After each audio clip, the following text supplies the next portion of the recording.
What the is leadership? Thought-provoking conversations with expert leadership scholars, exceptional leadership practitioners, and other extraordinary individuals. Good day. I'm Jonathan Kroll, and I'm the Executive Director and a lead trainer of the Leadership Trainer Certification Program. And I am so excited about the what conversation that we're going to have today with Cameron Beatty. Cameron, welcome. Thank you for being here. John, thank you for having me. Excited. Yeah, and Cameron is an assistant professor at Florida State University where he teaches about and researches leadership. He is a phenomenal leadership scholar, and so this is an appropriate and important conversation that we have with you. Cameron, what the leadership?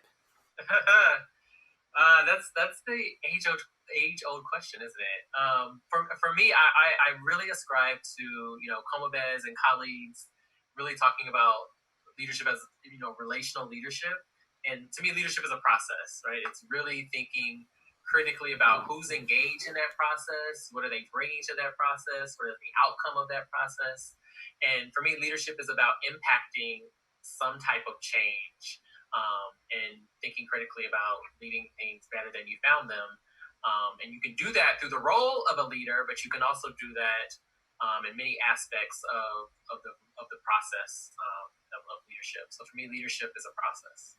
Yeah, well, and Comabez and many others talk about leadership not limited by the position one holds. We can certainly utilize the position and authority that we have, but leadership is not beholden to that.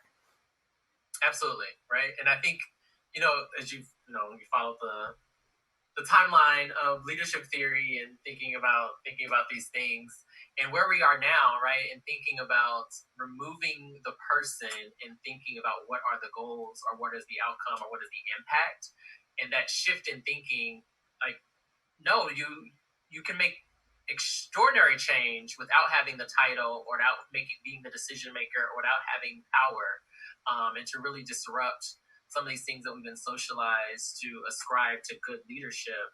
To me, I think that is an important role, and I think the work that I do, and I think all leadership educators should be doing. So with that, so many young people, in part because of their leadership experiences and their developmental locale, but not limited to young people. I mean, many adults ascribe to this notion that leadership is hierarchical and top-down and about position. So how do you teach this different notion of leadership that may be a little bit jarring for folks when they're first learning about it? Yeah, because in some ways, like, you're disrupting, obviously, people's ways of knowing, but you're almost disrupting people's tradition or people's what they've been rewarded for in some aspects of if they've engaged in leadership before, and that can be jarring, as you just said. So for me, it's easing into, well, what do they believe? What do they know about leadership, right? I think that's the starting point that I always start with all of my students, whether they be undergraduate or graduate students. Is really thinking critically about how do you define leadership? What informs that definition? Where did that definition come from? And for them to really think critically about that, right? Up until this point, how have you experienced leadership? And then before I totally, disrupt that, I want them to critique it, right? I want them to really think more critically about their own lived experience and their own lives, and then move into what do you want leadership to be, right? And what's in between? What do you know versus where do you want leadership to go, and what's in between? And to me, the fun is in the messiness of what's in between for them, because that starts to reimagine. For me, that starts the thinking of reimagining leadership. And leadership doesn't have to be a certain thing or a certain way or what somebody has always told me it to be, but what can it be for myself? How do I want to engage in the leadership process? How do I want to take initiative? What change would I like to see? And how do these leadership theories, concepts, practices inform me making some type of positive change? Well, and you're really talking about, this is a lifelong process, a leadership journey that people are on. And hopefully it doesn't stop, that this exploration doesn't come to a definitive end, but there's always something that we can learn about how we're understanding or recognizing or practicing leadership. Yeah, and I think that's what I love about leadership education. Is to me it's not people memorizing theories and not knowing this stage of a model, but I think what we're showing people is how to continuously learn that they don't know it all, number one, and they continuously learn that they can be better, right? And we're modeling the process of self-reflection. We're modeling the process of really thinking critically about issues and concepts. And how do you do that, right? How do you think more critically about leadership? And to me, that teaching that process is more important than students walking away with knowing every stage of a leadership model, and then not actually knowing how that leadership model resonates in a lived experience, right? So, in your courses at Florida State University, you're working with many, many different diverse students who all have, my assumption is, who all have very different perspectives and histories in leadership. Yeah. When you invite them to be critical of their own and possibly with others' understandings of leadership, how do you navigate those conversations where everybody is adding something maybe wildly different from the others in that class or those conversations? Yeah. For me, that's okay, right? I welcome that. I think earlier on, I used to teach at Iowa State, and I would get a lot of pushback that I was trying to indoctrinate students. I was trying to change students' minds. I got a lot of pushback early on as a leadership educator in the classroom, and I was like, "What is that about?"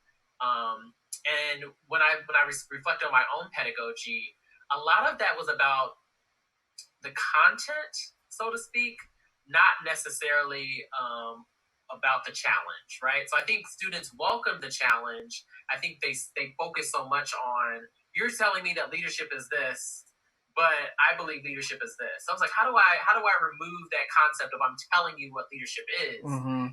And how I think right now I'm very comfortable, and if I get pushback, I get pushback as a part of the learning process. But for me, it's really, I want students to think about, you can walk in with your definition of leadership and your understanding and your lived experience, and you can walk out 16 later with that same one. But I want you to be able to articulate where that came from, why that is important to you, why this understanding of leadership is rooted in your values. I want you to be able to explain and talk about why you believe leadership to be whatever you believe it to be. To me, that's a little bit more important than being able to recite, a definition. Mm-hmm. And to me, that's where I see the growth, right? Yeah. That's where I see the growth with what students, and that's honestly, that's where they get critical of what they were taught before, is when I ask them to tell me the why. Yes. Then they think a little more critically. Well, I mean, any opportunity that we have to self-author our beliefs, as you're suggesting in this leadership context with your students, allows for us to have a deeper understanding of what's at the heart of that topic. And so for your students, what's at the heart of leadership? Students, because that's time and space for them to really reflect. Yeah. Well, and I think part of the reason why, for me, hosting this conversation with you and others is so important and also very exciting is because we have so many different understandings and perspectives of leadership, much like the students in your class. And this is helpful for me thinking about, what is this thing that we call leadership, and how does it show up in our lives, and what do we do to become better leaders? Yeah. And I think, and the other thing is, I think we've convoluted so many concepts and said things that are leadership that are not really leadership, right? And thinking about, the difference between managers and leaders, or holding these positions and other things. And we, like, even for people that, feel like they were pretty involved in undergrad or pretty involved in college and really engaged in the community and other things. And oftentimes we can fall back into these ways of knowing from our past, because we're not doing the ongoing, reflection and thinking critically. And sometimes people are just, might be really bad managers, but really understanding the concepts of leadership, and they haven't been able to think about what's the relationship between the two, what's the distinction between the two. And I'm teaching a senior capstone class now. It's called Leadership and Complexity. And I love that class because I really want the students to really start thinking about this. Like, you're entering into either graduate school or the workforce or whatever you're doing beyond this. And there's no checklist of leadership. So how do you really think about, you're going to be in conflict, or you're going to be the person that is the pinpoint person, or you're going to be in tension with who the leader is and the leader's values doesn't align with yours. And how do you get into the messiness of leadership? Because there's no script when you actually have to engage in the leadership process. So that's why I really love this, because it's really thinking about ourselves and thinking about how we show up in spaces. And sometimes the takeaways don't happen for years from now. And I say that to my students, and I know sometimes they are like, what the heck is he talking about? But the modeling, the ongoing process of reflection, I think is a part of that leadership process. So as a takeaway from this video, talking about reflection, what is a good reflection practice for us that we can incorporate in our lives as we seek to understand our own understanding of leadership? Yeah, so I have the privilege of being at Florida State, and I have a wonderful colleague, Kathy Guthrie, who co-authored a book on reflection. But learning from her and learning from Dr. Laura Olstein at Tulane now, but was previously at Florida State, they have really taught me that there's always something to learn in something. So we're in the time now of the endless Zoom meetings, or we go to a conference and there's a keynote, or we go to a session and we're like, I'm not getting anything out of this, or this is boring. And how do you constantly be in a space to think about, what can I get out of this? There is always something to learn in something. And to me, that's the constant. Like, you have to turn that on in your subconscious to constantly reframe. Right? Yes. To constantly reframe. And there's always something to learn in a situation. And how do I constantly ask myself that question? No matter what you're doing or what you're engaging in, there's always something to learn from something. And to me, that's the beginning. For those of us that want to exercise, the reflective process, to me, that's a great place to start, right? What am I taking away from this, or what can I learn from this, or what is applicable outside of this that I can learn? And maybe you know everything about a topic that's being presented, but maybe there's something about their facilitation.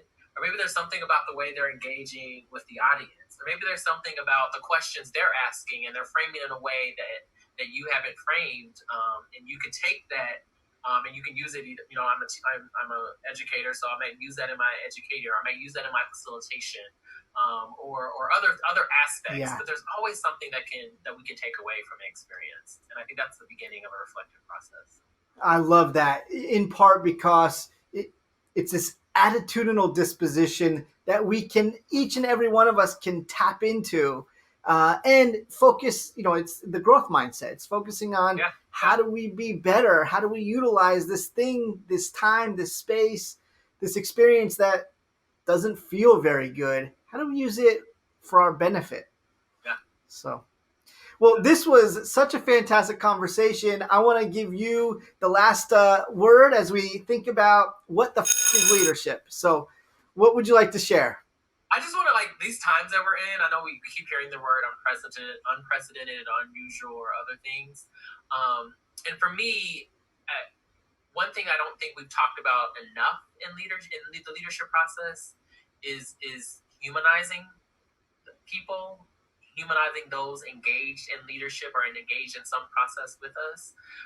Sometimes we can get very mechanical or very process-oriented in leadership. And yes, leadership is a process, but when we start to dehumanize or we don't center humanity, then what the leadership for at that point? And I think that has to be at the center of every leadership process, is humanizing and centering everyone's humanity. Well, thank you for that, for the conversation, for that message, and of course, a very appropriate use of the word. Cameron, thank my you. friend. Thank you so much. Thank you. Thanks for joining this conversation on what the leadership is. If you enjoyed it, please subscribe to this channel and don't forget to check out leadershiptrainer.org for all of your leadership training, programming, and resources.